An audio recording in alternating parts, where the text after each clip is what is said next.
Hello, my name is Etta, and my website is www.atarkllc.com. Today I'm going to be talking about the flower growing industry in Africa.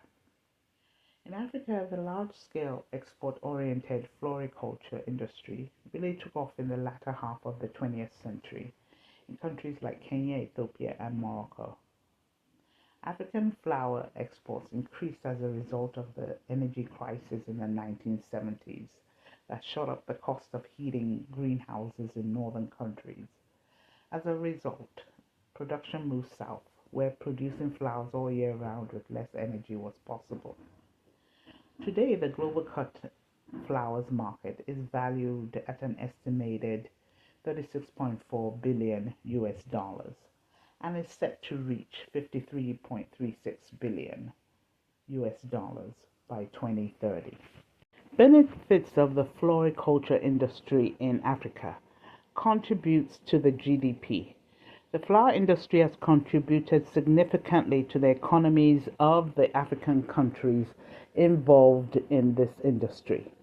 Total African cut flower production is worth an estimated 1.4 billion US dollars annually in Kenya and accounts for an estimated 17% of the global flower trade and an estimated 12% of Kenya's export revenues and 11% of Ethiopia's export revenues. Other countries involved in the flower industry include Zimbabwe and South Africa. Provides employment, alleviates poverty in the growing areas, increases revenue for local communities, reinvestment in social infrastructure, for example, schools, hospitals, and roads, empowers women. Women make up a significant portion of the workforce in flower farms. Advantageous conditions for flower growing in Africa. 1. Allows for year-round rather than seasonal flower production. 2. High altitude areas with cool nights. 3. Proximity to the equator, which means maximum hours of sunlight. Main growing regions. Kenya, one of the largest flower exporters in Africa, known for high quality flowers. Kenya's flower industry, which is among the biggest globally, brings to the country's economy approximately 835 million US dollars annually. The industry accounts for approximately 1% of the country's GDP. The industry is one of the country's largest sources of employment, with over 100,000 people working directly in the flower industry and an estimated 2 million indirectly.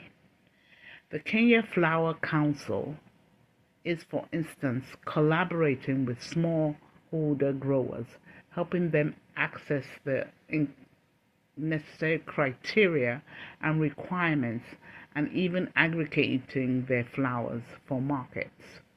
Ethiopia produce mainly roses. Greenhouse investment has contributed to their growth in the flower growing industry. The Ethiopian Horticulture Producer Exporters Association reports that the industry earns the country approximately 500 million US dollars annually. South Africa, known for a diverse range of indigenous flowers, for example, Proteus. Zimbabwe primarily exports roses. Challenges in the industry: climate change, pest and disease management, labor issues, logistics and perishability issues, rising input costs, sustainability demands.